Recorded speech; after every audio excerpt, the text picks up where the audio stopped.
Welcome to my new vlog guys. So आज हामी कहाँ जानु चाहिँ? आज हाम्रो शिवरात्रि, सबैलाई ह्यापी शिवरात्रि है केटा हो केटी हो। आज घपाघप सुरु हुन्छ।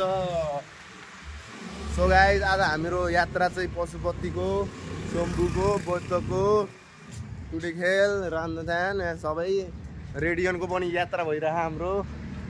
सो गाइस आज हामी अब हाम्रो ग्रुप चाहिँ यहाँ आउँदैछ।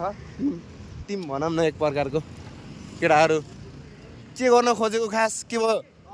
किन के भयो? कसको? ए त आइहाल्छ नि हामी।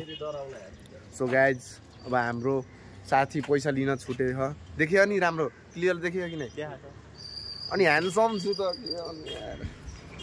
यहाँ बस कुर्दा कुर्दा वाक्क लागिसक्यो। कुन बेला आउँछ थाहा छैन। केटाहरू सब यस्तो बस्यो होइन, सब हाम्रै केटाहरू हो। त्यहाँसम्म त्यो मुजीको कन्सर्ट हो आज। तर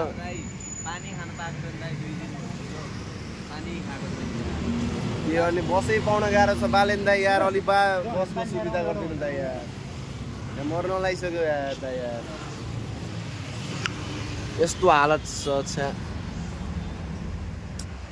कास ह्यान्डसम भएको है त।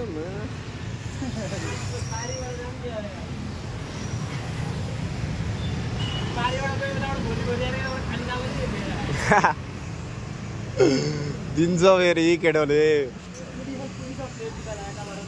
यस्तो हो के? त्यो जिन भन्ने थाहा कि नै?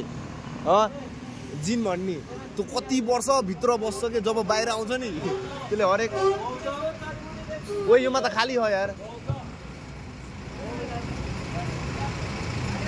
जो पनि देख्छ राम्रो लाग्छ यार। आज पनि त मलाई किन हो। सो गाइज हाम्रो चाहिँ यहाँ यातायात सुविधा तर पाएनौँ हामीले। त्यो चाहिँ केटी मलाई लास्टै राम्रो लाग्छ यार। कोही भगवान्।